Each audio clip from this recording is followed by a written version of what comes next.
Hello, everybody, and welcome to Reap the Spoils. Ooh. I'm Mark Sullivan. Until I let Luca. I'm Jason Kwasnicki. You guys get it once a year. I gotta break it out once a year. Reap Reap the Spoils is a semi-monthly spoiler cast, where we pick a game or a game-related thing, and we all play it or experience it. And then we come here and we talk about it and we spoil the whole thing from the story, the narrative, to the gameplay and just have a general discussion about that thing. I really hate that. I mean, I don't hate it, but like the Last of Us HBO series really made me have to kind of rework how I do this intro because it's no longer just video games. They really Yeah.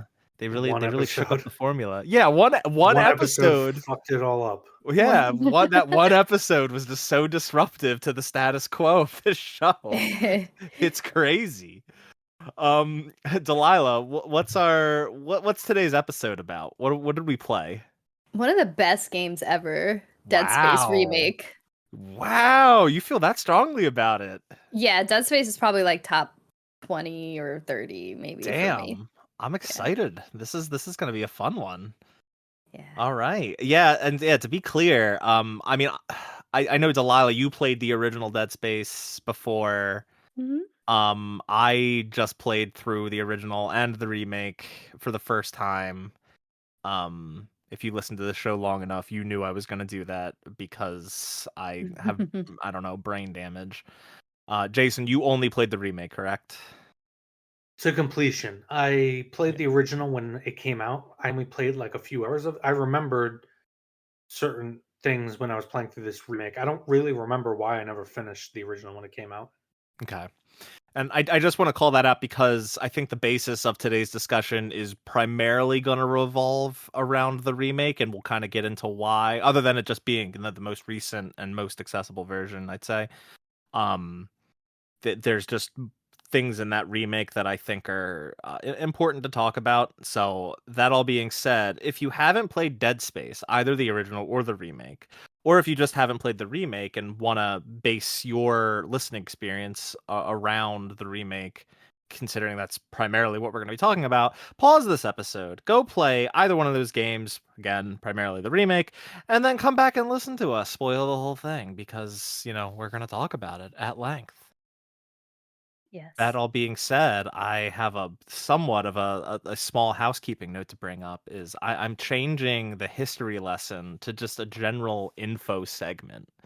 I realize that the history segment pretty much just boils down to who developed the thing, when the thing came out, and maybe some names that were attached to it, which I think is just better displayed as like information.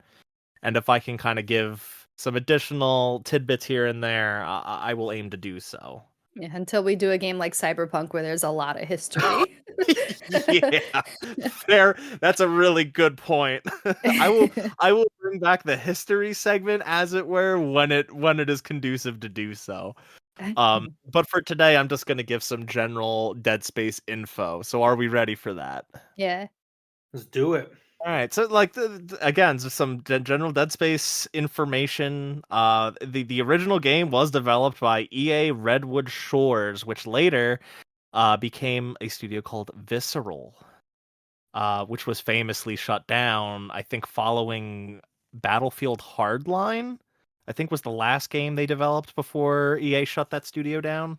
Oh boy.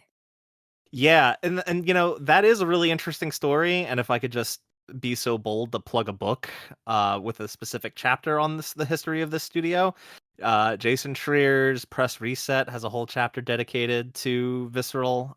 Very good book, highly recommend. I wanted to reread that chapter actually before we recorded this, but I didn't have enough time, so go check that out if you want to hear some history about the fate of the studio that made this game. It doesn't end well, to say the least. This game was largely led by Michael Condrey and Glenn Schofield. Glenn Schofield's name you might recognize because he formed a new studio called Striking Distance, I think, and most recently put out the Callisto Protocol, which was aiming to be a Dead Space-like and kind of failed in many ways. Oh, yes, it did. spiritual successor. Yeah. Yeah. And I remember seeing, I don't remember your name and I apologize for that, but I know someone did call out in a comment on one of our episodes, waiting for that Callisto Protocol episode. Well, I hope this tides you over until we're more willing to do that, because the reception of that game did not give me a lot of confidence of wanting to play it, to be blunt. I played it. Hey, I'm old to playing less than good games on Reap the Spoils. I'll just throw that out there. I really am. I really am. But anyway, the original Dead Space actually released on October 13th, 2008. We are coming up, and probably this episode will probably be released on the 15th anniversary of the original Dead Space. Cool. Don't hold me to that, but that's probably when it's going to release. So, happy 15 years of Dead Space, guys. Damn right. And then the most recent game, the most recent release for this franchise remake, was developed by EA Motive, and released on January 27th, 2023. So earlier this year, the year that we're recording, 2023. So yeah, that's kind of what we're here to talk about, and this is your final spoiler warning. If you have not played the original Dead Space or the remake of Dead Space, pause the episode and go play those games or one of those games, and then come back and listen to the spoilers. Yes. All right, we ready to crack this bad boy open? Mm-hmm. Oh Okay. yeah. So, I mean, I think it's interesting. One of the things that this remake does that I really liked is that it actually has I think a worthwhile alternative ending. And Jason, did you get around to watching that? Because I Indeed, I know. watched it. Okay, and what I found really interesting was reading more into it. That's apparently a better setup for Dead Space 2. Not to get into like Dead Space 2 spoilers, obviously, and I don't really want to spoil Dead Space 2 because I haven't played it yet.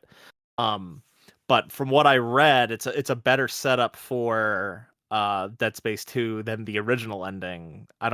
Delilah, do you have any thoughts on that or comments to?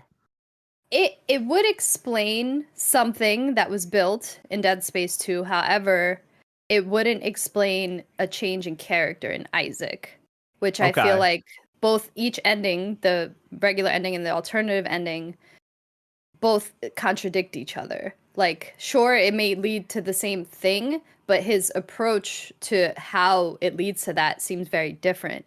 Yeah. And like one ending, which I guess we're just spoiling in it now, is Yeah. that he's like haunted by the ghosts of his girlfriend Nicole, his deceased girlfriend Nicole, Yeah. because he's still like under the influence of the marker, is hallucinating.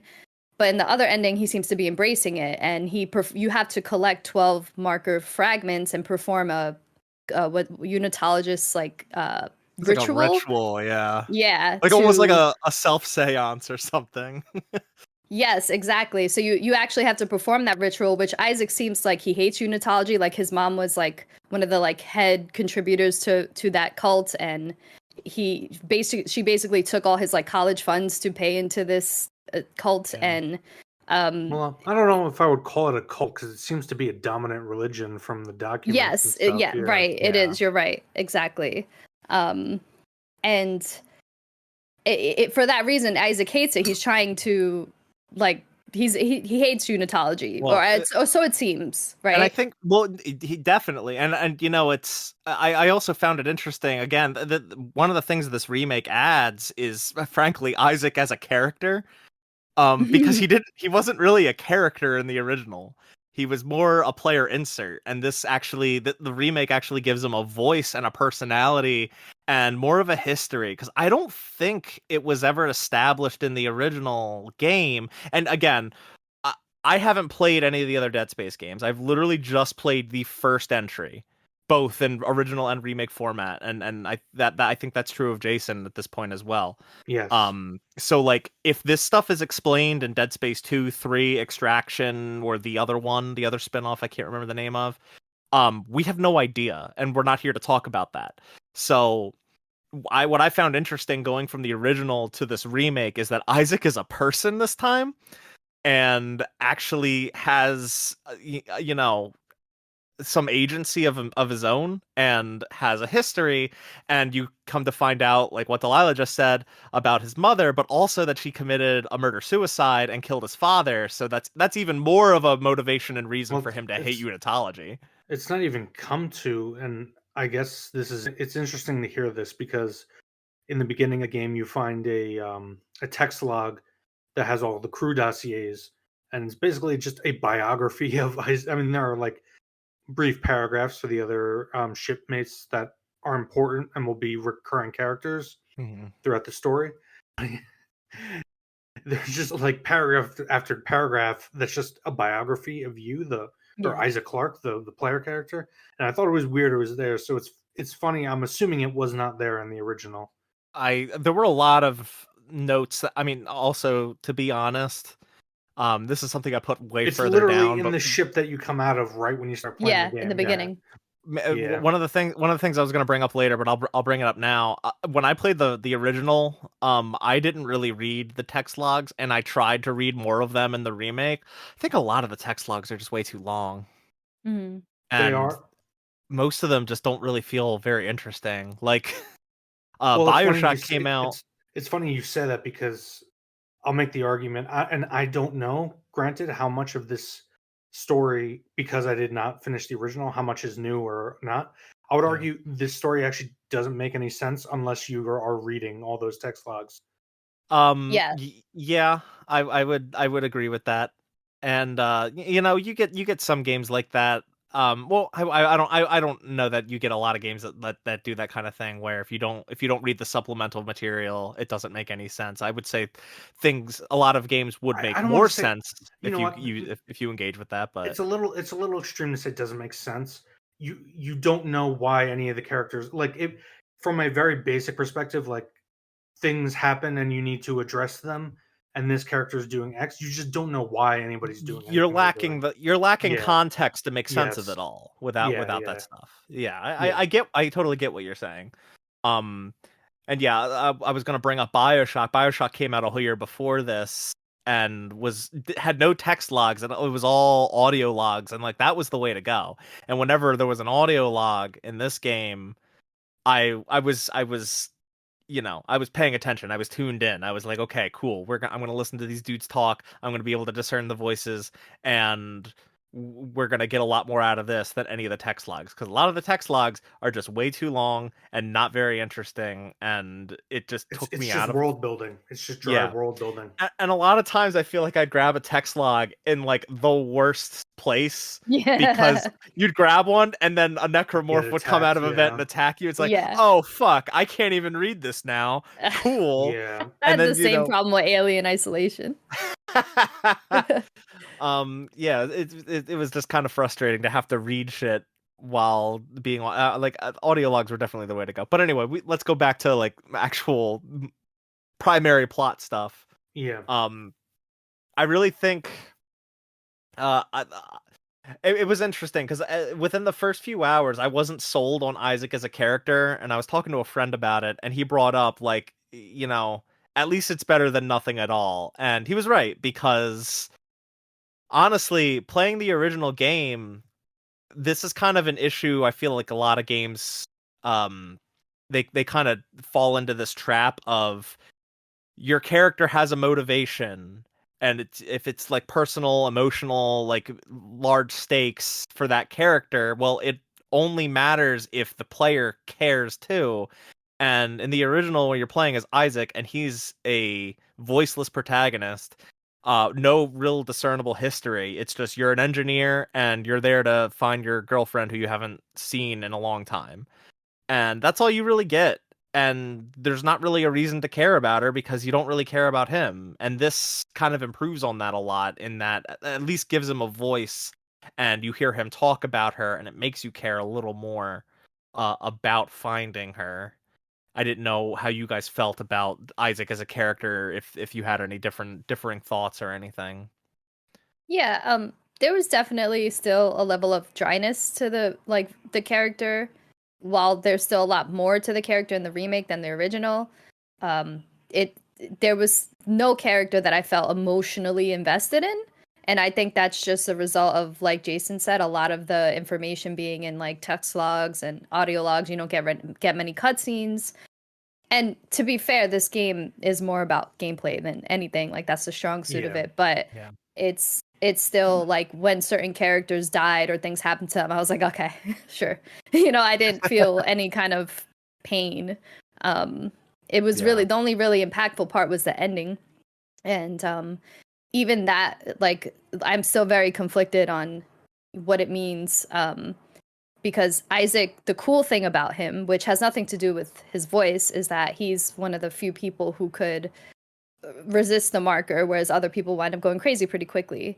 And it's supposed to be due to his intelligence or something, but I don't really know if that's true. That's just what I got. And if he's fully giving into it based on this alternate ending. Right, exactly. Right. And if in this alternate ending he's kind of embracing it and fully like giving in, I don't see him being Isaac that like is able to resist it in the way that the games have portrayed him to. So it just seems like contradictory to his character, but at the same time I feel like they might be going in a different direction. But before I go into any theories about that, I guess I'll hear what you guys thought about him in the ending. I mean, he's just he seems, or came off to me as just a typical practical. He's an engineer, so he sees a problem. He's just very practical and decisive about it. All right, we're doing this, that, and there. Mark, you mentioned because of his background, like he would hate unitology. I keep wanting to say Unitarian. Unitarianism is actually a real religion, but unitology, it's very clever on their part, the naming convention of it. But yeah, he seems pretty vague. I don't remember him like decisively one way. I seem to remember there was a bit of dialogue where he defends it because it's also part of his background expanded here, I guess, in this biography, that he met his girlfriend Nicole, who was treating his mother, and she's through the church. I think she was part of the church, even though she was a doctor. I don't remember the details of the world building, but he doesn't seem to have like a decisive one way or the other about it. Sometimes he gets angry at unitology, sometimes, but other than that, he's just a very practical guy, and I thought that worked well enough for the character as it was set up, and to be kind of just a player insert in many ways. Well, it's interesting because I think he genuinely doesn't like unitology because of what it did to his mother, but also he can't resent it too much because it's how he met Nicole, right? You just brought that up. He met Nicole because she was treating his mother. So it's like it's definitely a conflicted relationship that he has with the faith, and I think that makes that kind of relationship a little more interesting. Yeah. I also just want to call out, I don't know about you guys, but I like really early on, all I could think about is how many like alien parallels there were with this game. You want to get into, it's not just aliens. There's almost every character in this game, their last name is taken from another piece of science fiction. You have Dr. Kynes. Okay. Dr. Kynes is from Dune. Okay. He's the Imperial planetary ecologist that, well, don't want to spoil if you haven't read or seen the movie Dune, but not a major character, but still. John Hammond, Jurassic Park. Okay. You have obviously one of the characters' last name is Dallas. That's the commander of the Nostromo from Alien. Yeah, and that one I picked up on. Yeah, there are more. There are references. It was really smart of them to do that because it made characters that you don't see very often because they're long segment gameplay in between. Made the names a bit more memorable and easy to pick apart and recognize, and at the same time is obviously paying homage to the inspiration. Yeah, well, I mean, it's just the alien one came through super clear because you're playing as a blue-collar worker on a mining ship that is infested by an alien life form, and it's constantly like stalking you, and you're fending it off. You get a flamethrower like as a weapon. Yeah. Right. It's worst weapon in the game. Oh my god! We'll get to this when we get to gameplay. But every time I got flamethrower weapon or flamethrower ammo, which was an unusually large amount, we'll get more into it when we talk Yeah, about we'll talk about it later. But every time I felt like George Bluth, I was like, "There's always money in the banana sinks." I knew I was going to sell. I knew I was going to sell that flamethrower ammo at the store to get more nodes. Fantastic. I want to talk about Nicole. Was it a big surprise to you guys that she was dead the whole time? No. No. Oh, okay. I mean, it was kind of a surprise for me. Well, no, it was a bigger. I knew something was up. I knew something was very clearly up with her because, like the beginning video that you see with her was like it was really obviously cut off, right? And I don't know that they ever really give a sufficient explanation as to why he never finishes watching it. Yeah, so it's heavily implied from the tone that there was a problem between the two of them, but it's never explored. And on Right. top of that, at random points in the game see her. It specifically says hologram in the objectives and the subtitles. Well, I think that's just like the little hologram screen that pops up. I don't think that's indicative of. But more importantly is that the hologram keeps repeating the phrase "make us whole," which is repeated by other characters, and it's like a dead giveaway. Yeah. Especially when you consider if you read the text, like what the unitologists believe, it's like okay, something weird's going on with convergence. You're referring to, yeah. I did find it interesting. This remake adds a new. I don't think this was present in the original, but this remake adds a new layer where it's who he sees as Nicole is really Elizabeth Cross, one of the other workers on the Ishimura, and she views Isaac as her boyfriend Jacob Temple, who was I think the chief engineer on the ship. So it's interesting. What's that? Templar. Was it Temple or Templar? Temple. Yeah, it was Temple. Okay. Mm-hmm. But I found that really an interesting new element. I don't think that was I don't present think so in the either. original. No, this remake definitely made Kendra, was that her name? Sorry, it's been a while since I played. It made her Kendra seem Daniels. less like a villainous and more like she had like a purpose, and which in effect made Isaac seem more villainous than he did in the previous original Dead Space. Yeah, and it's also interesting when you really boil down to all of the juggling of the marker and where all the different players in the game want it to land. Like Daniels has probably got the one that has it most right. And Isaac is kind of doing the wrong thing. He just doesn't really know it. Well, they use the government cover-up trope pretty well there. Yeah. Where she's probably got the best decision, but it's like the reasons kind of obscure make her seem more malicious than it is, if you understand what I'm saying. Right. Yeah.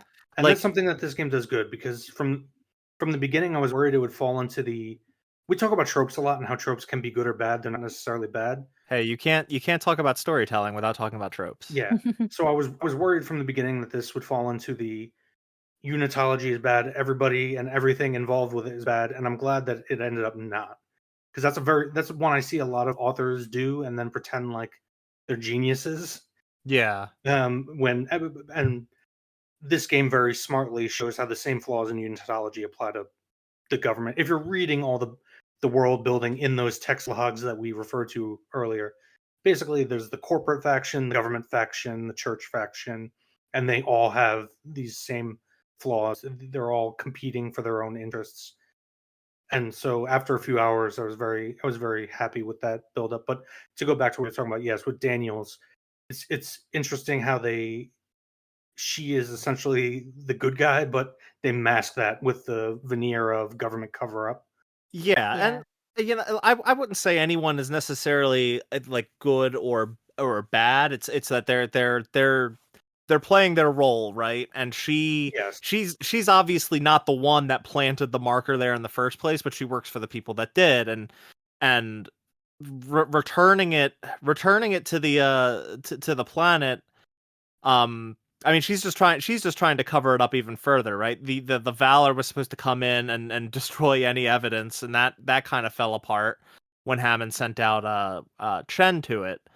And at the end of the day, she's trying to move it to somewhere else where it won't be discovered again, and Isaac kind of throws a wrench in those cogs.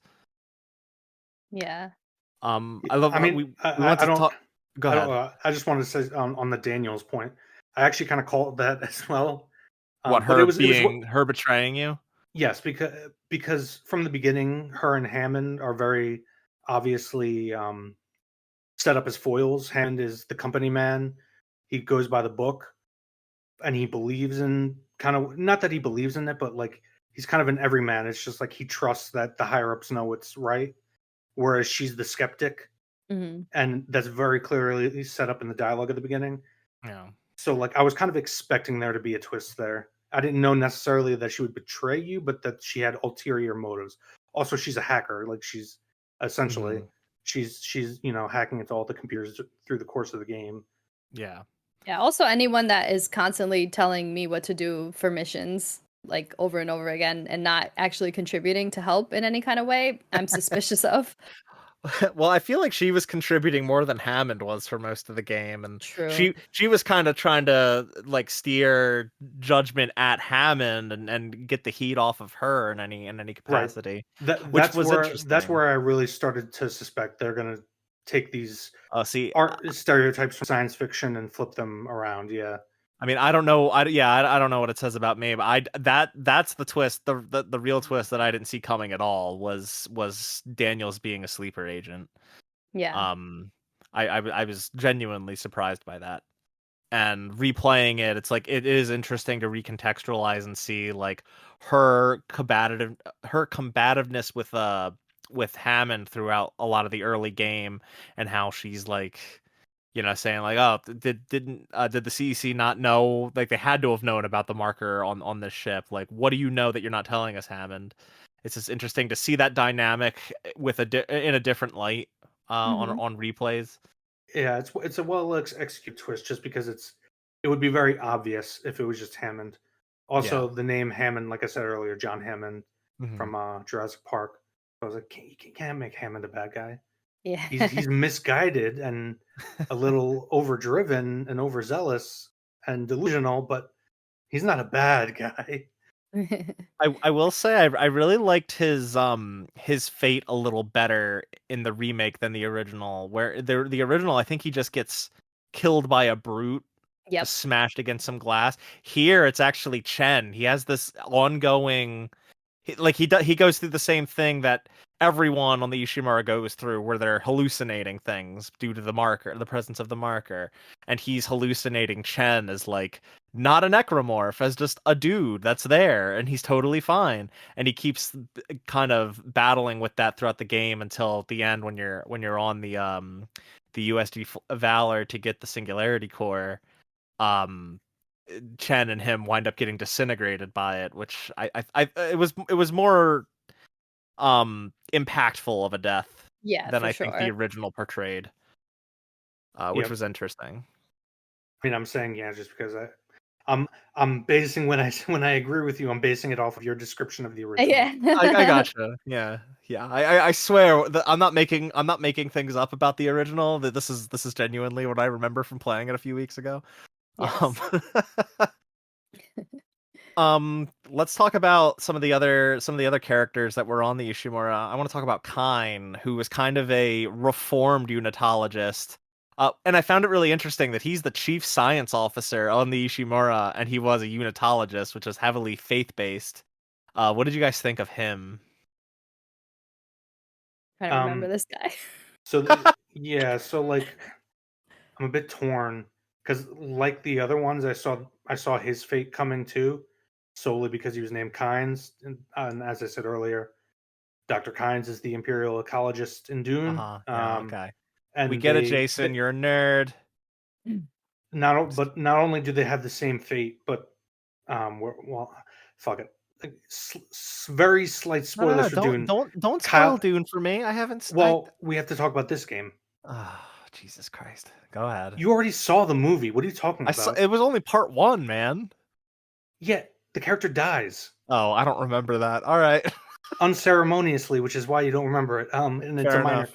it's a minor Okay. character. Okay. But Okay. anyway, but they're very similar. Where in Dune, Kynes is somewhat, you could argue, betraying the Emperor, going against the Emperor. who he/she is a she in the movie, is supposedly working for, whereas Kynes here is going against the church but still very faithful to the overall cause. It is a very similar type of character, and obviously, as I said before, I foresaw this character dying because of what happened. But I do think um, the back, the whole background of what happened on the Ishimura before you get there, the way they set it up with the holograms of the different people talking with each other and the audio logs, is very well done. The way that the captain is accidentally killed by Kynes, Captain Matthias, Marusi, Matthias, Matthias, Matthias, Matthias, yeah, yeah, Matthias, Matthias, something along those lines. yeah. It begins with an M, and Yeah. it sounds Greek. Might be Yeah, Matthias. yeah, I think it's I was trying to Matthias. remember how it's pronounced. I know I could like yeah, I can't remember how it's pronounced. I think it's Matthias. But yeah, but the way that Kynes is, and we'll get to Mercer later, Kynes is kind of set up in opposition to Mercer. There's arguments, and Kynes ends up accidentally killing the captain, and everything starts breaking down. That history is actually probably one of the reasons I actually read all this stuff. I found the world building and that history of what happened on the Ishimura, the mystery of it, probably more interesting than the actual plot unfolding in the game. Not to say that the game is bad, just like I was very much more interested in that stuff. Hey, sometimes the lore is just better than the actual plot. Look at Elden Ring. Well, you can go Anyway, listen to our 3-hour episode on that. not to open that can of worms. Yeah. Yeah, I was the I guess I didn't really read into it that way. Was the death of the captain an accident? I thought it was intentional. I know that there was very much like a mutiny that was very much intentional. So Matthias, if I remember the way it went down, Matthias was kind of experiencing symptoms, and Kynes tried to do something that accident, some kind of, and it Okay. caused some kind of head wound because I think he was trying to treat him. It's very Okay. confused when in the because it's like a hologram, but you don't really see much of it. You hear voices because there are other Yeah. people there. Um, but because of the Yeah, like I way said, it ended up killing him, it they was could frame essentially him for a murder. Yeah. yeah, it was essentially a ship mutiny. Like they realized or they recognized that Captain Matthias was not fit for was not fit for duty, and there was an attempted mutiny, and he winds up dying. I just Yeah, didn't pick I up think on if it was an accident or I intentional. think the way it ended up going was during, because they approach him to try to get him to relieve him of command, and Hmm. then he starts experiencing symptoms. I believe that's the Okay. order of how things happened. I might be Okay. wrong about that, but that's what I remember. Yeah. Okay. I totally forgot about this guy, so I was just looking him up a little bit. Well, yeah, because he only pops up like twice throughout the game, and then obviously at the end when, or towards the end when he dies. But Yeah, but you read and hear a lot from him if you're yeah. going through all the logs. It Just seems like the reason why he was like devout to the church was because they helped him when he lost his wife, and that was also used as a way to like uh cause Manipulate. him Yeah. to manipulate him, right? yeah, and also that was talk about every character basically hallucinating something. Like Kine was constantly hallucinating and talking to Amelia, which was his deceased wife, and I found that really interesting that Daniels kept trying to use that as like, see, he's crazy, he's nuts, when she brings up multiple times throughout the game, like, I just saw my little brother. That's literally impossible. It's like, and you're Uh-huh. trying to call him crazy. Like, That was you're an doing. element that was weird to me because it never really gets resolved. That whole, I still really don't understand And what that's about. Yeah. yeah, and it also is like, shouldn't Daniels kind of know what to expect, being like a worker for EarthGov? Right. You would think that she would know you're gonna see some things that, as a result of the marker, that Es- aren't real. Yeah, especially when you consider that the whole religion sprang up as basically like as a resistance to a government cover up. It's as if a conspiracy about a government cover up became a religion Yeah. Yes. and became widespread, because the whole thing was that the guy who found the first marker was persecuted by the government, and then Mhm. it spawned a religion. So yeah, you would think she has all that knowledge. Yeah. but apparently not. Maybe they Or didn't trust her because she's a skeptic. maybe. I guess let's transition and talk about Mercer, because I think Mercer would be a good jumping off point to talk about the marker. Um, I thought Mercer. I think the scenes that they altered and changed to that had him in them, from the original to this remake, were really effective.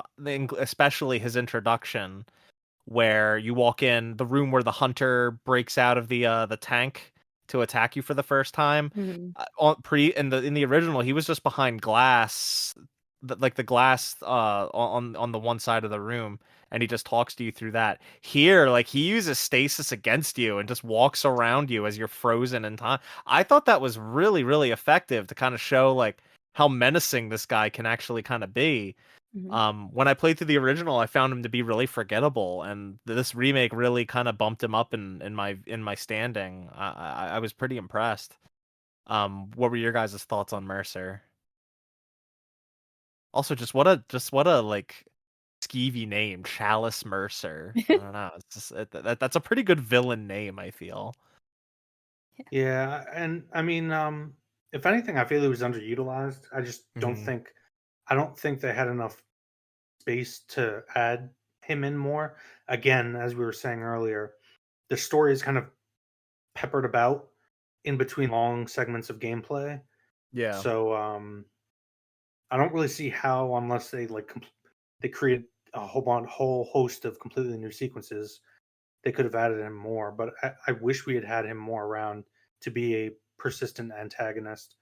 Yeah. But you are right that like the part where he puts Temple in stasis, I think it's Temple, right? Yeah, Yeah. Yeah.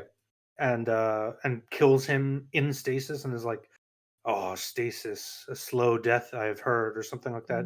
Yeah. Like it is pretty cool, and the villainy. But I mean, most importantly, he's there so that he can say we must, or we need to make us whole again, or we need to be whole again to create that connection with Nicole. Yeah, and he's one of those three like pulling forces on the marker, right? Like, um Daniels is the one that wants to hide it away again and cover it up on like in a different location because it's been discovered by the Ishimura on its illegal mining trip. So she wants to hide it away again. Kine wants to return it to Aegis 7, and he wants to take it to Earth to trigger convergence. So he's kind of just kind of there to represent like that one goal, that one potential goal for the marker. And I definitely agree he could have been utilized a little more to make him just that more menacing. But I think the remake did a lot of work to improve him And from I the Mhm. original. I think they improved him and made him a lot more menacing because I think with the alternative ending, it's what they're hinting that like Isaac might become if they revamp the story and lean into this alternate ending in this version of Isaac versus the other ending where Yeah. he's just haunted and And not embracing. and to be fair, I think again, I think with the audio logs and text you read from him, it actually does do a good job of fleshing it out more. But I'm kind of assuming that when I say that he's underutilized, I'm assuming you're not delving into that stuff. But like there are plenty of holograms of him where you can read his I mean, experiment logs and stuff. he's probably the character that's explored most in a lot of the background Yes. information. That's why I 'Cause- say if you're actually paying attention to that stuff, then yeah. you do get a pretty substantial amount of him. But if you're No, not, if I'll you're agree just with that. yeah. But again, Um, that's the debate, the yeah. never-ending debate.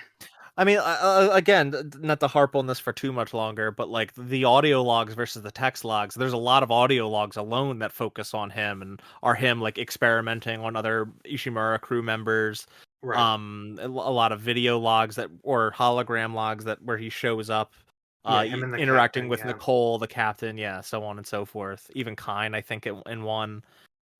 So you're right. If you pay attention to that supplemental stuff, you do get a lot more with him. But like as far as the main plot, I mean, the main plot is like pretty light in general.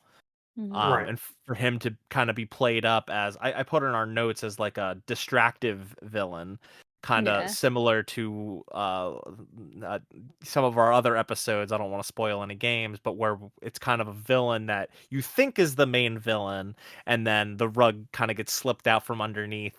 They're out of the picture, and oh, this person was the mastermind all along, you know. Yeah. Mhm.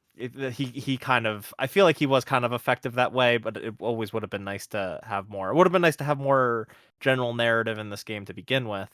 But I do think the remake did a pretty good job in adding stuff. Yes. And going off of him, I want to talk about the marker a little bit because it's kind of an interesting plot device. I also felt like there were, I guess, like honestly, the late 2000s must have been a really good time for video game sci-fi because I felt there were a lot of parallels between the marker and like the Reapers and Mass Mass Effect. Effect. Oh Yeah, yeah. where they're kind of the marker is almost like it's more, I guess, corrupting people, but it almost feels like indoctrination.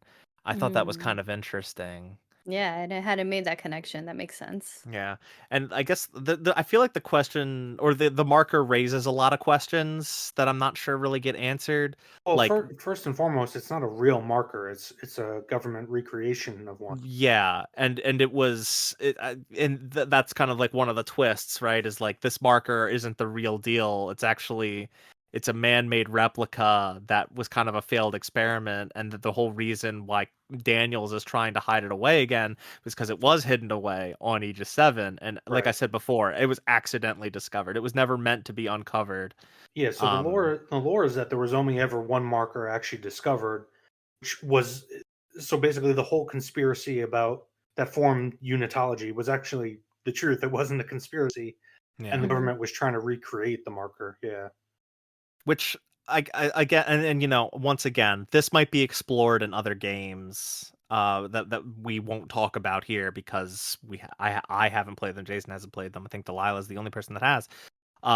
Like, does it like the original marker, was that turning people into necromorphs? Is it just the fact that this man-made one was a failed experiment? Is that why that's happening? It's just kind of, we don't really get answers to those questions, and I don't know if they come later. I To just be found, honest, there's like comics and anime and shit that's supplemental to this. I never watched yeah. them, so I don't know, but I Okay. do think that perhaps one of those forms explains it, and it might be Okay. explained a little bit more in another game, but not really. Okay. Yeah. Okay. So audience, you know, bear with us if you're screaming into your phone like, I know the answer, it's this. It's like, yeah, sorry. Maybe in the future we'll cover the other Dead Space games. Yes. I'm definitely not opposed to it. Uh, but yeah, those are just some lingering questions I had with the marker. And you know, does its presence, like, how does it turn people into necromorphs? It seems that you have to have a specific necromorph that will infect deceased bodies to turn them into necromorphs. Does it cause certain deceased bodies to just turn on their own? Like, how did that infestation begin? I feel like a lot of questions just kind of lingered in my mind as this game went on. I don't think this game's explanation or lore is the most well thought out in some regards, and the marker is kind of the biggest example as to why I think that. It bears a lot of similarities to Lovecraftian horror. Hmm. It's just meant to like the hive mind and the genesis of it all is kind of meant to be, even though it does have a physical representation here, it's meant to be something beyond human understanding. And honestly, I'm okay with that. I'm fine with that. As long as everything else in the story coheres, I'm fine with soft magic systems and I'm using the word magic system just because it applies to science fiction as well as soft science systems, if you want to call it that. But I'm fine with that stuff as long as the logic of the story fits. And here, Yeah. I thought the marker worked well enough as an excuse, because at the end of the day, it's just a government experiment based on alien technology, Right. or it might be an organism. We don't really know.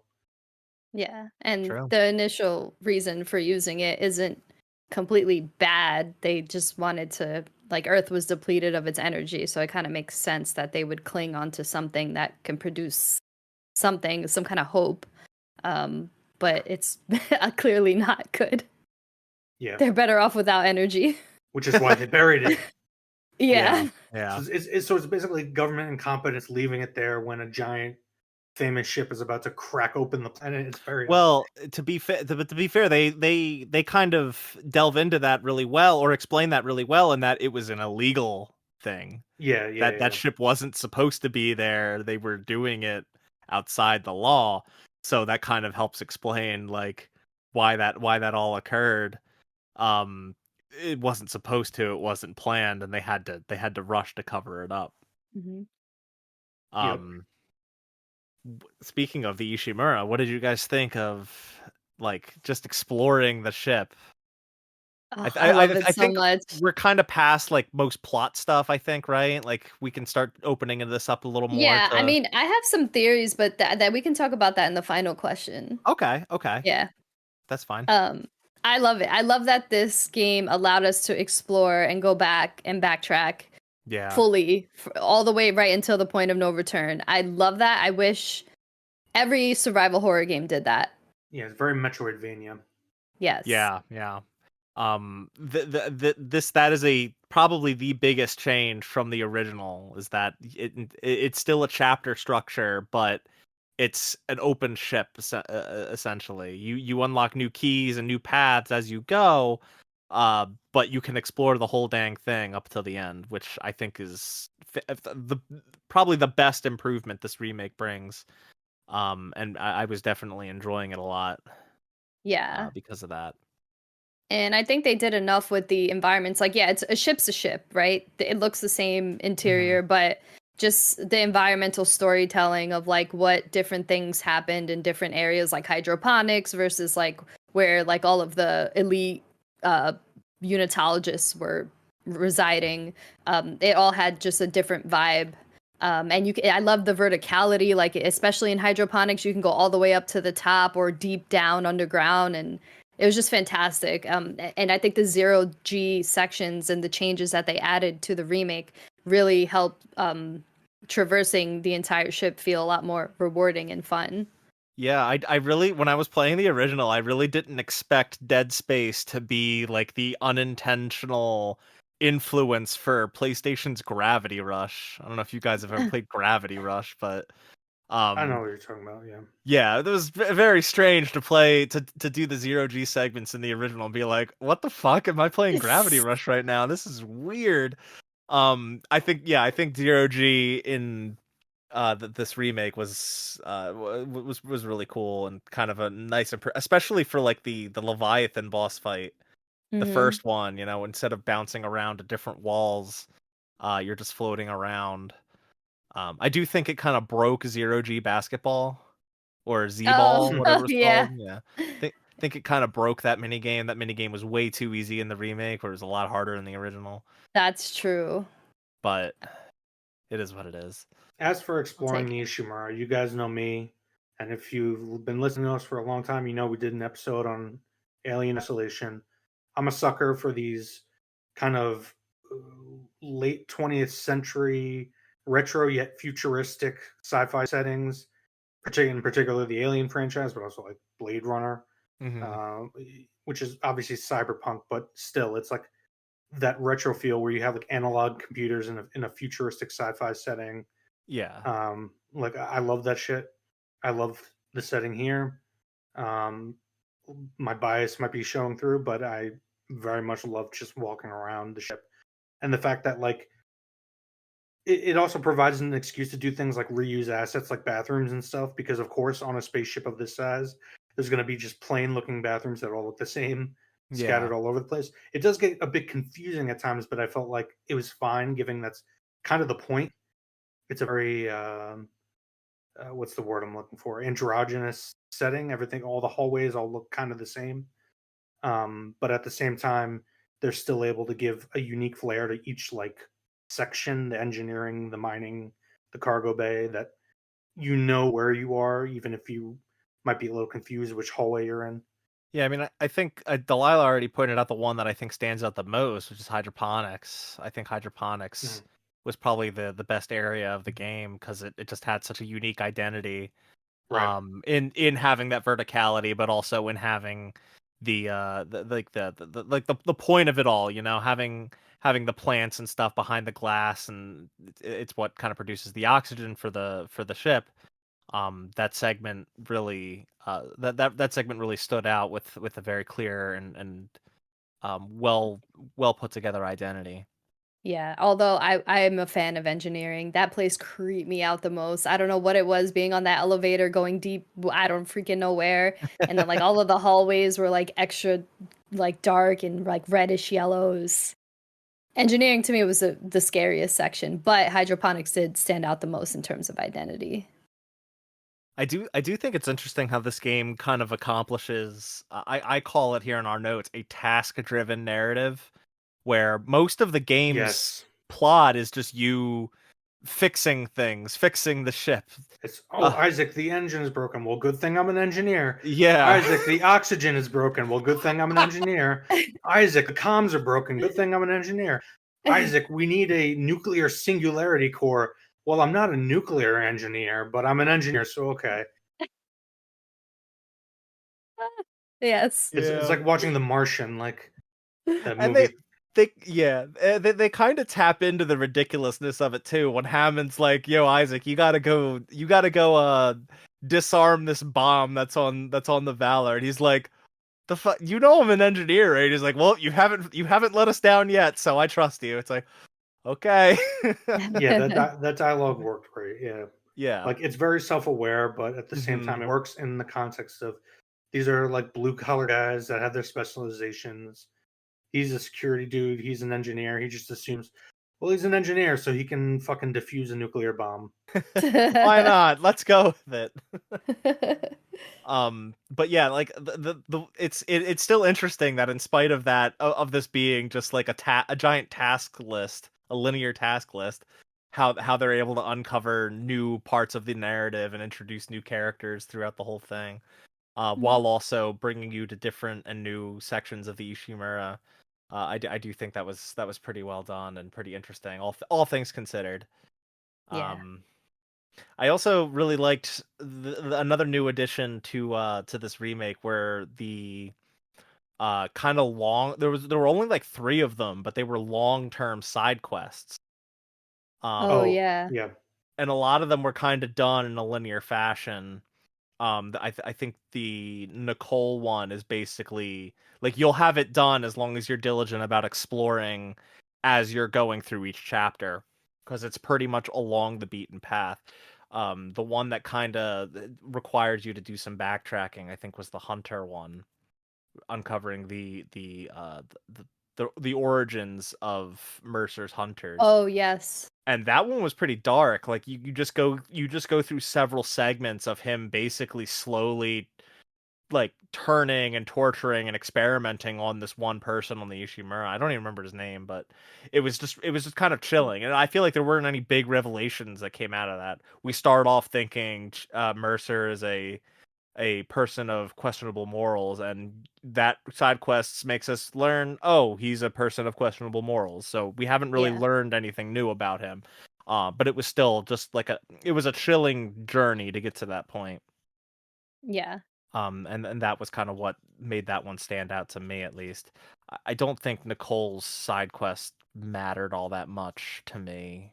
Like I, Was she I, I just could like saving people, I think? I really couldn't tell you what we were supposed to take away from that. It just led to that one scene where you get like some of that backstory between why her and Isaac were kind of fighting in a way, and like kind of what like more about their relationship pre her leaving on the Ishimura.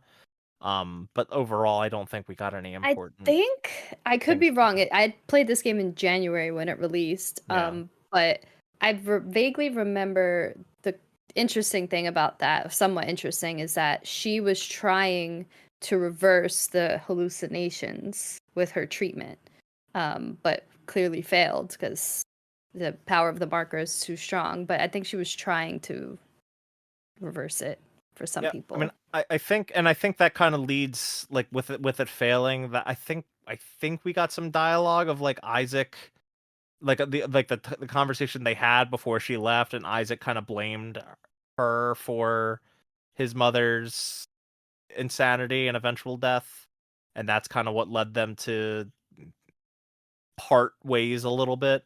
I could be Mm, wrong about that though, but yeah, overall that side quest didn't do a whole lot for me. mhm. And then It's I don't even funny remember you what the bring these third up one. as you. It's Mm. funny you bring these up as side quests because I came across these. I just thought it was part of the main story. There Yeah, was no. only one really mm, throughout long-standing side quest that I didn't end up finishing, but I know you can. At least I was able to get all but one, and that was the rigs for the Yeah. master overlock. And all that really does is give you a like yeah, all it does is give you a master override key to open certain doors, and all those really give you are weapon upgrades. Mhm. So there's nothing really story related for that side quest, but I thought it was an interesting added bit of like exploration. You know, there's these rigs, they're in 6 different departments, and some of them require a little more thought to find and a little more exploration to Yeah, find. if you're exploring as you go though, and and getting stuff, you should be able. I was able to find all but one, and I think I know where I missed one. It's just because I was running through for the Hmm. main Yeah. story. So we haven't really like talked about the necromorphs a lot. What did you guys think about them as just like an enemy type and like a constant villain? Was the variety there? What did you guys think? Yeah, definitely much better in the remake, just the details that they added to the necromorphs and the fact that you're not just you think, oh, survival horror game, here's a zombie type enemy, shoot him in the head. Nope. Nope, you got to cut their limbs off, which I thought made the gameplay very different from other like survival horror type That games. was definitely yeah, an interesting subversion, right? Like Yeah, Mm. that was the big it thing when the game came out. Yeah, yeah, this game plays drastically differently than most video games, not even survival horror games. Most video games, usually you want to aim for the head. Here you Mm, don't. yeah. That being Yeah. said, and a lot of my gameplay pros and cons will be couched in the fact that this game, and I remember the developers talking about it when it came out, was very clearly inspired by Resident Evil 4. Yeah, I Yes. Um, mean it's obvious. It's yeah, so yeah. obvious. Resident Evil 4 like was still the echoes of that game were still there in 2008. You have to keep I, in I mean, mind that they're the year Jason. this game came out. Let's There, face there it. might They're be there might be younger listeners who weren't Oh, around I for was that. gonna Yeah, say that game is still rippling through the industry in yeah. 2023. I mean, remake aside, But it's also uh, interesting playing the remake of this game after playing the remake of 4. yeah, agreed. Um, and it's interesting to compare. So just focusing on the necromorphs, I really, really, really love the design of the base necromorph. Um, I think though that the game is very much lacking in enemy diversity. It, not that it's lack, it has a diversity. It's just I hate almost every enemy that isn't the base necromorph or the ones with the tails that jump around Okay. on a not even on a visual level, just a gameplay level. I don't know if we want to get into that, but Oh, yeah. Why not? I mean, talking about the enemies is a great way to segue into gameplay and combat. So let's do it.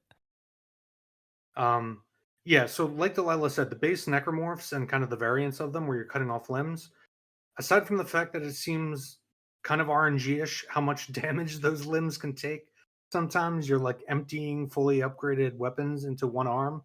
Um, other than that, I love the gameplay with them. I fucking hate every small enemy that crawls around The and either babies. crawls onto you or the heads or the little ones that shoot at you. Oh my god, all of the shooting enemies in this game, the ranged enemies suck. Yes. Your hitbox is very vague. It's weird trying to figure out how to dodge it. It's not like Resident Evil. Again, I'm going to compare it to Resident Evil 4, and I think it's fair. It's an app. Yeah, it's Yeah, a warranted comparison. This game in was Re- so heavily influenced by it. in Resident Evil 4, you're given clear visual and audio indicators when an object is being thrown at you, and ample time to dodge. Whereas here, they're basically really fast projectiles that seem to have a bit of tracking as well. I don't know if you guys noticed, especially I Yeah. noticed it in the zero G environments when you're floating Mm. around firing. So I was just confused why I'm moving away, and it's like at the very end the projectiles twist and hit me. It's very frustrating. I fucking hated all those small Yeah. enemies. Thank goodness they only have like 3 of that enemy type, like the thing on the wall that gives birth and then they spit at you. Those were like Yeah, the worst enemy Oh, type, I agree. those were the worst. Yeah. But the Um. babies that you have to shoot off the 3 tentacles, I didn't mind too much. I actually thought they were one of the creepier necromorph types. Yeah, if you get a good look at their face, it's like they're ghastly. Yeah. Like I said, the visual, it's not the visual design, it's purely for gameplay reasons. Yeah. I do agree that like the idea of having the 3 tentacles and you can't kill them unless you bait them to pop them out to shoot at you and cut off each one. It's cool in gameplay concept. It's just it doesn't feel very good getting hit by ranged attacks in this No, game. it's rage worthy for Yeah. sure. And it doesn't feel good when you get swarmed by the little ones and you get animation locked and have to tap X. Yeah. Because unless you have the flamethrower, which is the fucking worst weapon, you can't really effectively fight back against them. Man, I didn't mind the flamethrower. Why? You guys are making me think I'm nuts. Like, what the hell was wrong with the flamethrower? The thing about the flamethrower is it's only effective against certain enemy types, and that's like the little tiny things that crawl all over you. Yeah, okay, that's fair. Yeah. That's what I'm saying is that, and unless you have that equipped, and we'll get into this later, another actually a Resident Evil 4 remake comparison. But unless you had prior knowledge you're going to encounter them and just happen to have the flamethrower equipped for that, which you probably won't because it sucks, you're kind of fucked because you're just shooting at the ground and not hitting anything. Wait, are you guys telling me that you didn't on your first playthrough just play plasma cutter only? Because I did plasma cutter only my first playthrough. Totally did. I did, but it seemed not to hit them. The only weapon that seemed effective was either just shooting a bunch of saw blades or the flamethrower. No, I mean, I do agree with that. With those little guys, it's like it's such a. When I did my plasma cutter only runs, like it was such a pain in the ass to shoot each individual one of those things to the point where I think I fully upgraded the plasma cutter. That was my weapon of choice. Yeah, and I think in the remake, I eventually, if I saw a swarm of them, I would just be like, all right, guess we're doing this, and I'd run head first into them and just let them jump on me because I knew I wasn't picking them all off with the plasma cutter. It was going to be too much of a pain in the ass to do that. Yeah, and they did a lot of damage too. Very annoying. But yeah, the flamethrower was only effective against those type of enemies and a little bit against the wall enemies, but I feel like you were very much so against the wall. Yeah.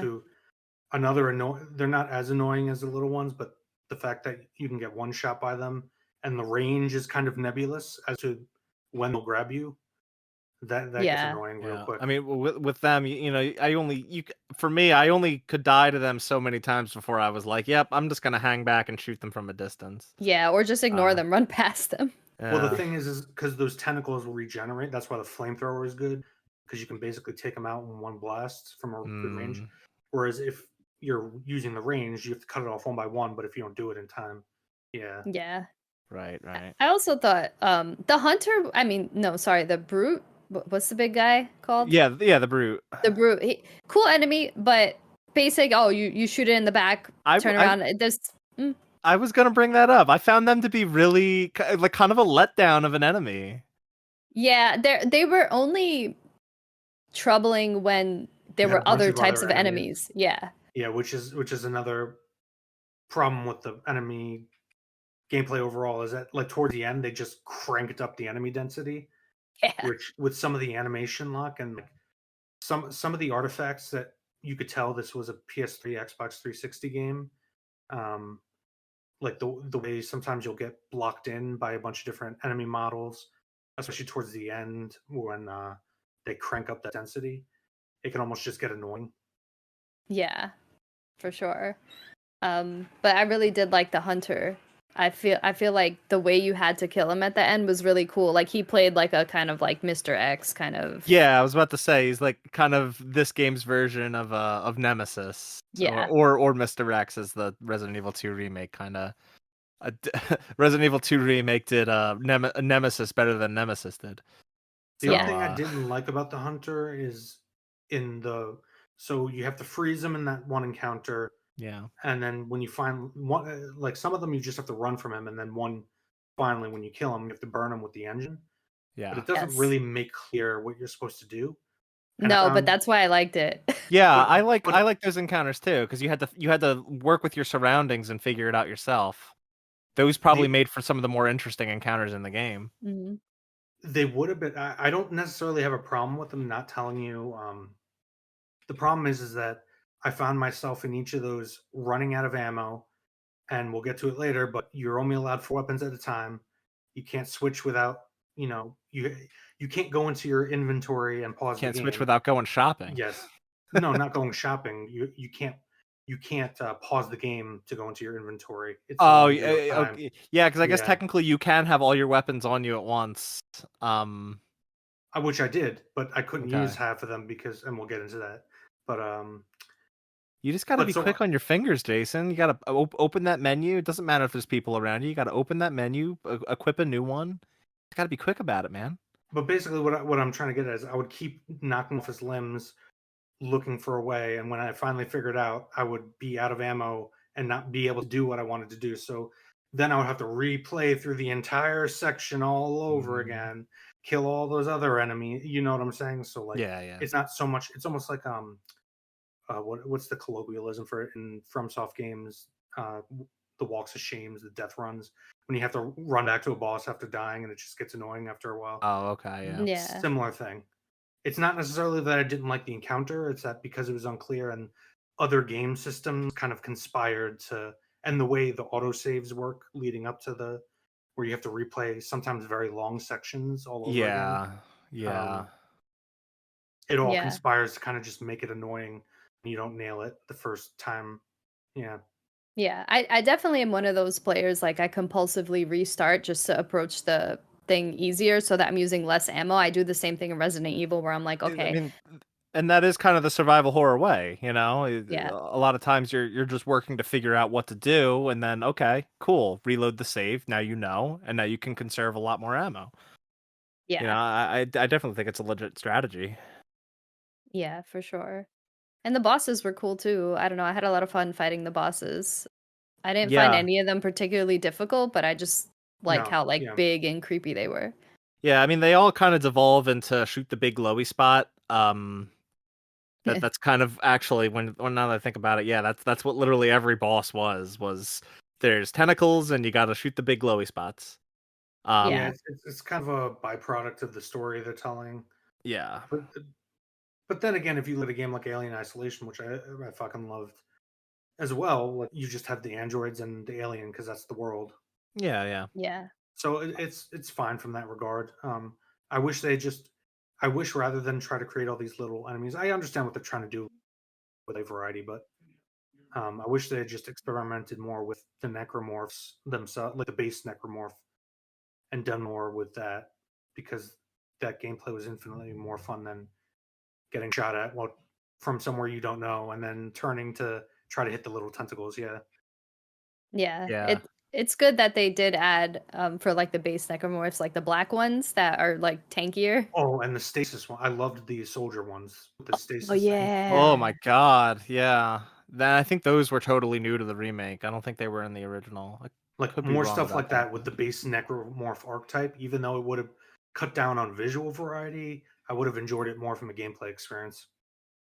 I Yeah. mean, if you look at like original, go listen to our original Resident Evil remake episode where we talk about the remake of the first Resident Evil. That added the Crimson Head zombies, where if you kill a zombie and you don't burn the body, it comes back later as like a souped up zombie. And like Yeah. that was like probably one of the most brilliant things they added to that game. So something like that in this game where you know you get the same type of necromorph, but they're beefier, they're more dangerous, they're and it could have been more interesting if like they made it so those were born from necromorphs that you didn't stomp on or something. Like if they made stomping more of a mechanic than just getting the item from a dead enemy. Mm. Like that could have been that could have made for a more interesting thing. Or like I think even bodies, if there's bodies laying around, maybe you have to delimb them or else they'd come back later as like very strong enemies that you don't want to fight.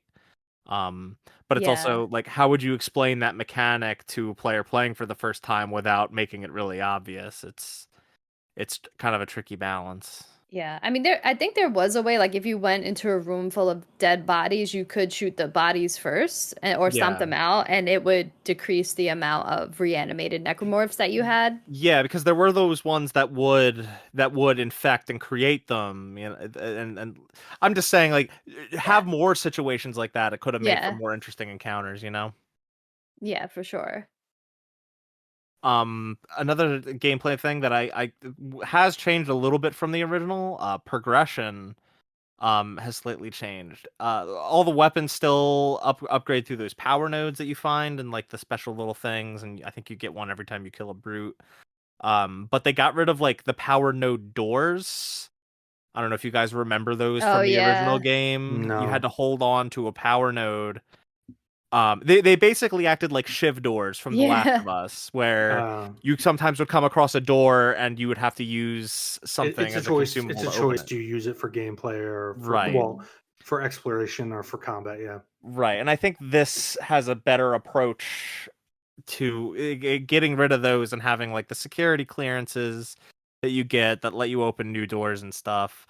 I think that's a bit better in that it at least makes it so that your upgrade materials don't get taken away from you just to get supplies. Yeah. Yeah. I'm all for choice driven gameplay, but I think that's kind of a lazy way to do it.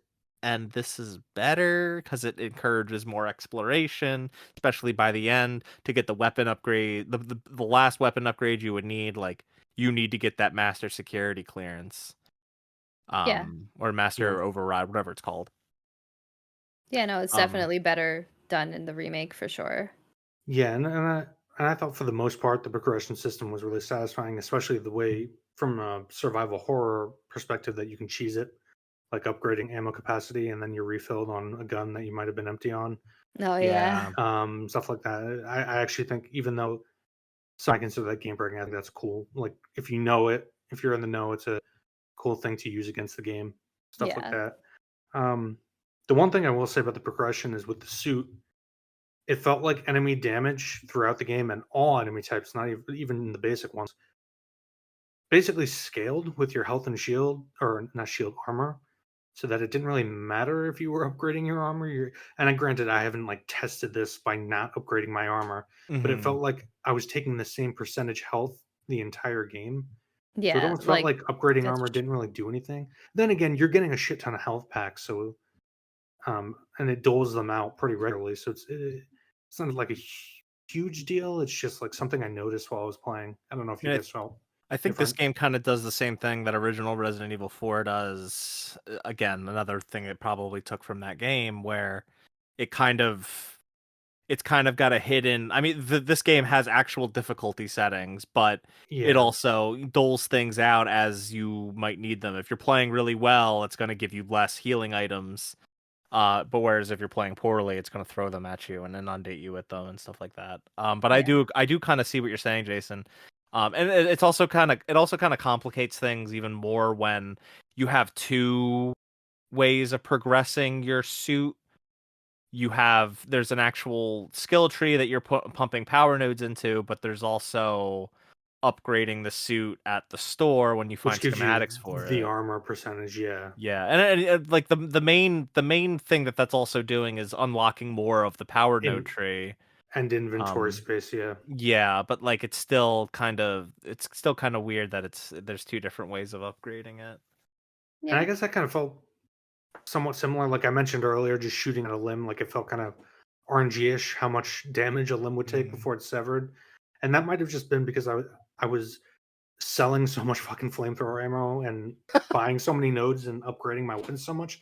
Maybe the game just scaled so that the like even the base necromorphs, their arm would take an entire fucking magazine to shoot off. But hey, it feels good. Yeah. And I like that this game gave you the ammo for the gun that you had equipped rather than any other gun. Oh, that was going to be my other complaint, was Well, that I felt like it was the exact opposite. I kept getting ammo for guns that I did not have equipped. I would say Oh, it prioritized the one that like when I was doing my plasma cutter only runs, I was getting other ammo for other weapons, but I was mostly getting plasma energy. yeah. Well, So there I is think it some does degree of prioritize your main weapon. I know that there's some degree of RNG behind it, because after dying and going back expecting to get certain ammo, I realized it was giving me different items, sometimes not even ammo, Hmm. sometimes Mhm. health packs when I did Yeah. need them. So there is some sort of RNG system behind that. Yeah. And I wouldn't mind getting ammo for guns I wasn't using if, and I don't know if you want to jump to that, the limitation on how many weapons you can carry at once. Which, Go for it. Yeah, it sounds like a rant. You're really itching to give. So I go ahead. well, and maybe this is a bit unfair because we just played and talked about and go and watch our episodes on Resident Evil 4 remake, um, and just the whole Resident Evil remakes in general. But I feel like since this is a remake, it would have been wise to swap how they dealt with that, which is by just giving you 2 slots to each directional button so that you could equip all your weapons. Well, I think that eliminates some player choice. Like eh, the nice thing about Resident Evil 4 is that even though it has ostensibly 8 inventory slots at any given time. Well, just quick select slots for your Yeah, weapons. yeah. I mean, yeah. That's what I mean by inventory slots. To be clear, is like you can have like 16 weapons in your attaché case in Resident Evil 4, but there's only 8 quick select slots, inventory slots that you can equip things to. But like grenades take up their own slot. There's a ton of guns that you can select from in Resident Evil 4 But the other remake. difference there is that the game pauses when you go in your inventory. Well, yeah, that's true. That's the main problem is that, so like when I was mentioning those hunter fights earlier, I might have been out of ammo for what I had equipped, but what I didn't, I knew I had tons of ammo, but I couldn't access my Right. inventory because it's in real time. So I knew it was basically game over, which Mhm. is frustrating when you've just played a really awesome remake of a horror game from the similar time period that had a fix for that problem. It's interesting that they didn't swap that, and I don't see a negative to it. I think I just think the negative to it is that if you add, there's only 4 slots, there's only 7 weapons in Dead Space. So 8. it's like no, 7. There's a plasma cutter, Sure. flamethrower, the contact Line, beam, the line gun, the force the gun, pulse rifle, the force gun, and the Ripper. Ripper. the Ripper. That's Okay, it. so 7. I thought there was Yeah. 8. Okay, my bad. But even if it was 8, right? If you were to add 8 inventory slots, well then your entire arsenal is just there at your fingertips. There's no choice to be made there. I think leaving it at 4 is totally fine. I think they should only remove the limitation of 4 if they were to add more weapons, but they didn't do that. Well, Also, my like main you content. can't Oh, sorry. Go ahead, upgrade. Delilah. No, I was just gonna say you just can't upgrade all the weapons either because of the limitations of power nodes. So Well, you would I'm fine only, with that. yeah. I'm perfectly fine with that kind of choice. My main contention is that because they decided to keep it in game when you access your inventory, it's not pausing games. So you're So vulnerable to that enemies. that sounds like it's your bigger gripe is that Yeah, it's just that when you open your inventory you can't pause. yeah, and it seems like for a 2023 remake, the easy fix is just allow you to equip all your weapons at once and double tap on I directional don't buttons. I don't know, man. I feel like it adds to the stress. Like But it's I personally. artificial. It's artificial and frustrating. Is I guess my problem. Mm. Okay, I won't argue with you. And that might but just be a taste thing. Yeah, I mean, But I am going to respectfully disagree with you. I yeah, think it's fine the way it is, but that's it's me versus you. That's okay. The only reason it didn't bother me is because I feel like this game has perfect pacing, kind of like Resident Evil 4, where as it progresses, it just gets harder and harder as you get stronger and stronger. And I do feel like at a certain point, having too much arsenal would have maybe made that pacing dip a little bit or plateau. So that's the only reason why I was okay with it. But there were times where I was like, damn, I really wish I could just grab this weapon, and I can't until I get to a save point. Yeah, there were a lot of times where I really wish I had my flamethrower on me, just all the time. It's the best weapon in the game. I'm kidding. I'm just messing with you guys. I will say about the flamethrower, this did fuck me like once or twice when you're in areas that when you're in like space areas and you're relying on your oxygen. It was a very good touch that the only weapon that doesn't work is the flamethrower because there's no oxygen for the flame to Right. feed off of. However, that severely fucked me in multiple points when I would take up my flamethrower, go to attack an enemy, and why isn't this goddamn thing work? Oh, that's why. I will Just say you guys mentioned that you were getting ammo pretty consistently for your equipped weapons. It mhm. might have been just the case that I was not. I kept getting fucking flamethrower ammo or force gun ammo, things that I did not have equipped. Out of And curiosity, Oh, sorry, Jason. I didn't mean to cut you off. You didn't? No, you didn't. Okay. Just out of curiosity, what difficulty did we all play on? Oh, Well, medium. I always do normal. Okay. I did normal and then I did for the platinum. Oh, okay. You did impossible at some point. Yeah. Okay. So yeah, I'm delaying my impossible runs because I've played through this game 4 times in a row and I need a fucking break from it. Yeah. Um, so eventually I'll go back and do impossible. Um, but okay, yeah, I played on Oh, medium as well. I just wanted to say one more thing about guns and combat. I can't remember if it was the force gun or the contact beam, but I just really love the added detail that when you blast one of the necromorphs, their skin literally comes off. The force gun, yeah. The force gun, Yeah. right? Oh, what a cool detail. I love that Yeah, so it's much. It was so basically satisfying. yeah, it's basically like a shotgun, except it shoots them in the force field and slows them down in stasis. It's awesome. Yeah, Yeah. we touched on it a little bit, but a lot of the art direction, a lot of the little details and stuff in this game, like they really add to the mood of the Ishimura and the mood Yeah. of the game in general.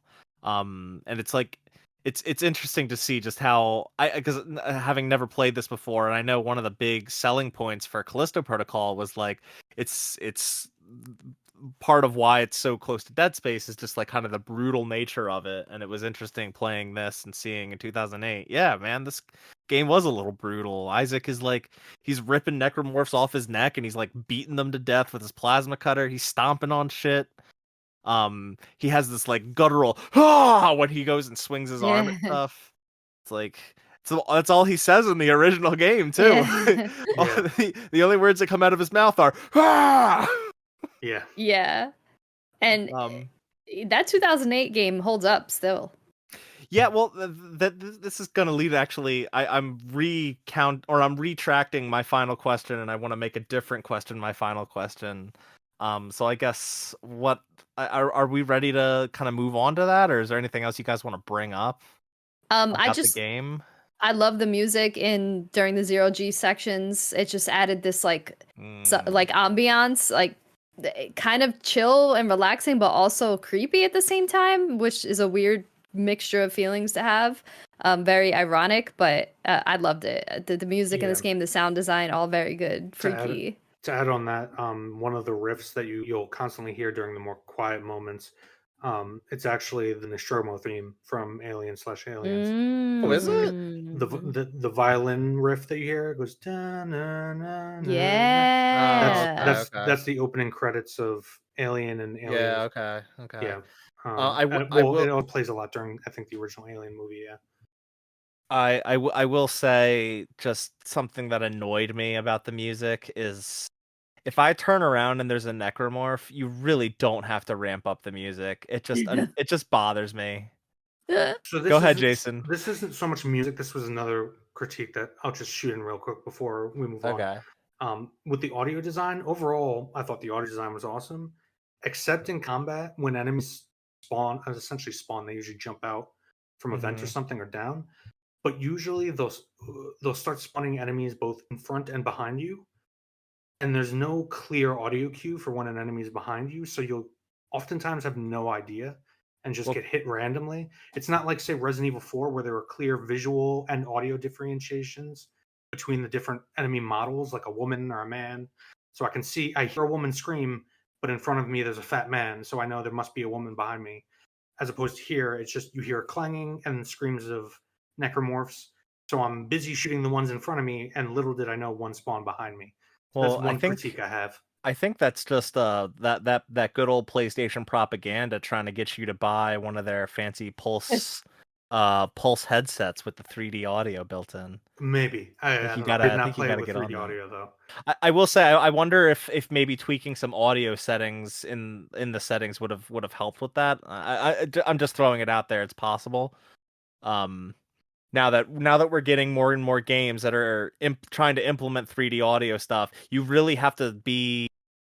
And I'm not saying you as in you, Jason. I'm saying like you as in like general you, whoever. Like when you're playing a game now in 2023 or modern games and stuff, there has to be a lot of consideration for looking in the settings and tweaking to your personal home setup because it is becoming that much more modular. It is becoming that much more granular in terms of being able to, and in some cases requiring you to tune the experience to whatever you have and however you're experiencing it. It just something to consider, maybe, or maybe think about. Hmm. I just find it really annoying where there will be a necromorph in the room and it'll be dead silent until I turn around and it's actually on my screen, and then the music's like, bah! It's like, Well, that's did I very need clearly that? I feel like, it's trying to emulate Alien, and yeah, but I feel like but I if agree. I you're agree with you. trying, yeah, I mean it's a difference between film and video, Yeah. film and interactive media, where it's like, just because it's on my screen, like I feel like it would be even more effective if you did have the music just shut the fuck up for a moment. Like it doesn't. We don't need to have this big audio sting just because a necromorph's on my screen. You know how many more times that's gonna happen in the span of this Yeah. 12-hour game? I mean, Lot. the same thing happened to me with in zero grav sections, where I would get shot from off screen and not even know there were enemies in the room until I got hit multiple times, lost half my health, Yeah. and then the music would swell when I fucking got hit by a projectile. Yeah. Yeah. Hmm. But overall, though, Delilah, I do agree with you that like the music added a lot. It was Yes. like very well done. It's just the audio stings during encounters just annoyed the shit out of me, because it's like, Hmm. I get it, you know. It's almost like it's trying to pull a jump scare out off Yeah. in like a cheesy horror flick. It's like, you don't need to do that. Like, you can scare me without trying to scare me, you know. Yeah. It's like, you won't catch like Silent Hill 2 doing shit like that. That's all I'm gonna Right. say. That's all I'm gonna say. Or even or Silent Hill 1, you know. Um. Anyway, did you guys have anything else you want to bring up before we get to the final questions? Yeah, go for it. So this is something I was thinking about, having played the original and the remake back to back, and honestly, this might be a hot take. Uh, This is one of those rare cases where I don't think you need to play the original ever again. I think the remake kind of supplants it. What do you guys think? I can't Yeah, really have an opinion, so the Well, I mean, remake. you played a little bit of it, Jason. I feel like you can have some sort of opinion. But go ahead, Delilah. No, just say the remake does everything better by far. It brings back kinesis. It brings kinesis, which wasn't introduced in the original Yeah. games until Dead Space 2. No. Kinesis was in the original. Was it kinesis or stasis? Why did Oh, I think both of them were in the original. were It's they just, in the original Dead Space? yeah. Oh, why did I think they didn't come up until Dead Space 2? I don't. Maybe there's other powers that are in Dead Space 2 that aren't in the original. I'm not sure. Ah, I will say something I didn't bring up was like the game feel of the original Dead Space. It feels very off. It just feels very floaty and not very impactful when you're shooting. Depending on if you're shooting a gun, if you're using stasis or kinesis, they just don't feel good to use in the original, which is well, that's not just the a same thing with the that's remake. just a 2008 thing. Like if you play a Yeah, lot of games from 2008, it's gonna feel that way. yeah, but like that's kind of what makes me have this feeling that like I don't know that I ever need to or want to play the original again, because it's not like it has like a particularly unique or meaningful visual identity. It's not like it has a unique art style. It's just aiming for realism of its time, and I guess it did good for. I would disagree with the art style, but I mean the remake captures the same art style, so I see what you're saying. Yeah. Yeah, my point being is it doesn't aim for anything too striking. The art direction isn't too unique that the remake doesn't also capture and then not better, you know? That's kind of what I'm getting at. And it just feels better to play. It overall has all the same story elements that the original has, but adds more that makes the whole experience more meaningful. Additional mechanics that just feel better to engage with. I'm just not sure that there's many reasons to return to the original, which I think is kind of unexpected and uncommon. Well, keep in mind, I guess I personally would agree, but there are a lot of people who do prefer that you called it floaty, but it's really just more gamey, less weighted. I think I would say. Or you can put Um, it that way. there's less weight to your actions and controls, and it feels more obviously like a game. There are not insignificant amount of people who preferred that style of design, and still do. Like a lot of it feels or it mouse and keyboard games can often feel that way, like first-person shooters, especially when you're playing with mouse and keyboard, because you're literally controlling the camera, the reticle with the mouse. Um, and some people just prefer it like that. But I mean, overall, yeah, you are right that this kind of seems to have sheened a lot of the edges of the original Yeah. rough Just edges. improved upon it. It's not like it's not like any charm was taken away. Like Resident Evil 4, the original has like a charm that is somewhat present in the remake, but there's some of it's not present. Actually, we talked about in our DLC episode how some of the DLC brings back some original elements into Yeah. it, but basically, if you play the remake, you're getting a better version of the original, and you're not really missing out on anything. Yeah, it's like the only other remake I would call out as supplanting the original, and we talked about it earlier, the Resident Evil 1 remake. I feel like after that remake came out, there was very little reason to go back to the original. And I would say there's even more reason to go back to the original Resident Evil than there is to go back to the original Dead Space, because at least that has a much more unique and unrepeated visual identity, whereas the original Dead Space is just lots of brown. Yeah. And this just takes that aesthetic and makes it work just much better and Right. makes Yeah. There's more vibrance to the color palette. Yeah, they just threw a lot more graphics into the game with this remake. It just Yeah. makes it look better. Same thing with like the Last of Us remake. Like just play the Last of Us remake rather than the original. It's just better. I mean, I guess at this point, yeah, maybe that's true. It's just also like I feel like that one was a lot less necessary than this remake Right. was, but But I would argue that like 2008 Dead Space also held up really well. I was actually surprised to see how much more I liked the remake. yeah. And the fact that a game like that came out that long ago still holds up is just a testament to the game. Yeah. Yeah, I'll say. I mean, I don't want to knock the original too much. Like, I do think it does hold up fairly well. It's just, I do think this remake was, and it's rare for me to say this. It's rare for me to have an opinion like this, but I very much enjoyed my time with the remake a lot more than I did the original. Yeah, That's Well, and not 100%. common for me. It also might be because you just played the original.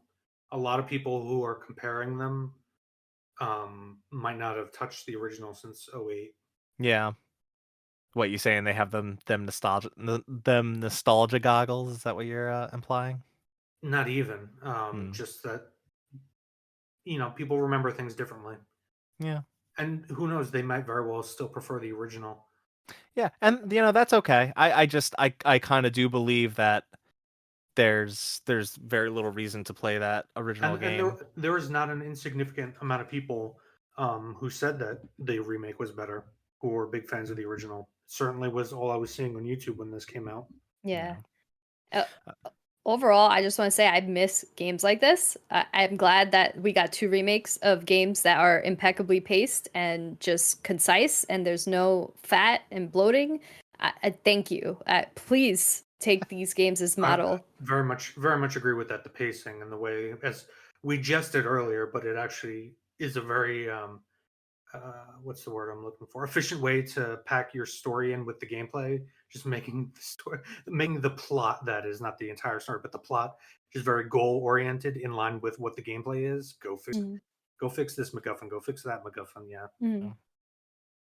And another thing to point out is that I believe this remake was largely greenlit following the release of Jedi Fallen Order, because this game being developed and published by EA, and EA being such a company that's so income and finance driven. It's they were getting a lot of flack for many years on not really supporting single player games, and the success of Jedi Fallen Order made them realize we should care about this market more, and that kind of led to this remake getting greenlit as, hey, maybe this isn't such a bad idea Well, after all. I think, and this kind of, I guess, leads into the next question. For many a year, the Dead Space community felt slighted. I think I'm not a Yeah. member of it, but I've certainly heard and seen videos from disgruntled Dead Space fans I with mean, their hey, relationship with EA. Yeah, Man, I mean, not even just the community, but like, I'll say it again. Visceral, the studio that was basically built for this franchise, got closed after they were being forced, frankly, to go to branch off from this franchise. They Well, made a yeah, they had to make a Battlefield game, and then after that kind of came out and tanked it, they were closed. and I hear there's a lot of controversy around why what happened with the third entry happened, but Yeah. I'm not an expert on any of this in any way, so I'm not Mhm. fit to explain it. Yeah. Well, you alluded to it. Well, I'll just bluntly ask it. After following this, are we getting a Dead Space 2 remake? I think it's inevitable. Just the one, the alternate ending, right? Like, are they remaking the story? Are they leaning into this Isaac, who's very different from the Isaac from the original ending or the first ending? Oh Um, yeah, oh yeah. If look, like Mark said, it's a business. They're profit driven. They're looking at what Capcom's doing right now with Resident Evil, yeah. and I guarantee you that's why this got greenlit. Yeah. And I have a feeling, not to spoil Dead Space 2, I won't, but just to be very vague, I think they might lean into Isaac being more of a villain, less of a tortured person who's trying to overcome this control of the marker, and perhaps introduce a new protagonist who, if they choose anyone, I would hope it's Ellie from Dead Space 2, and I'll just leave it at that. Oh, okay. Yeah. Oh, Ellie finally got to space. Interesting. I That's so think that's her name. that's so exciting for her. A Yeah. little bit of the Last of Us humor. All right. Yeah. Yeah, I mean, I think It's a even if touchy they subject, Mark. even if they don't follow off of that alternative ending, even if that was just used as kind of a hint, like, yeah, we're going this way, and they continue off of like the original base ending, like, I'm fine with that. I do agree. I think it's inevitable. I think and I think with how successful and well regarded this remake was, it would be kind of crazy for them not to continue that success story. So I look forward to it, and I hope you guys, the audience, looks forward to a future episode on it Reaping when some more spoils. reaping some more spoils, indeed. Um, all right, we got to wrap this up. Delilah, you got anything to plug? I've just been uploading my boss fights for Lies of P, which is an excellent and very faithful Souls-like game, the most faithful to From Software. Interesting. I wasn't crazy about the demo, so it's kind Mm, of interesting to hear you say that. yes, Maybe it's excellent. maybe I'll have to give it another look. Yeah. Um, Okay, well, if you listen to this episode on YouTube, thank you so much. Leave us a comment. Let us know why you hated the flamethrower, because apparently everybody does, except for me.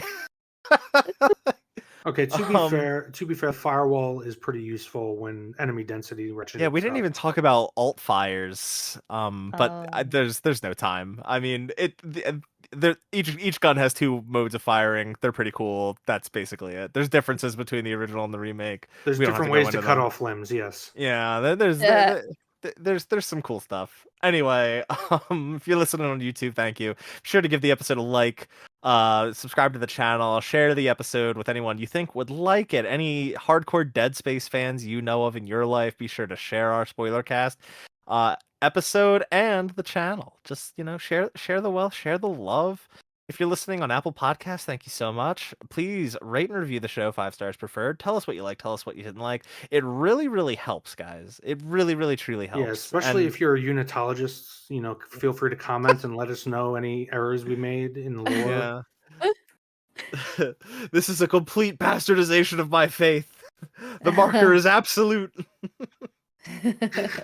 Um, no, but seriously, thank you so much for listening, and it really helps if you share and rate and It, review and it like and helps to make us subscribe and all those whole. things.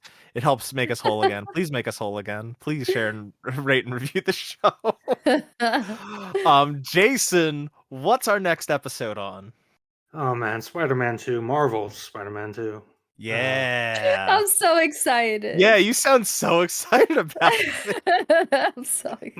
My really well, we'll talk about it. I think I might have I There mentioned is it an quickly. episode. I have Yeah, I go. have I have feelings that have nothing to do with the Spider-Man video game, just Spider-Man the property general. Yeah, If you're yeah. familiar with the Ditko estate controversy, yeah. Well, yeah. So in our next episode, coming out probably early to mid-November, Spider-Man 2.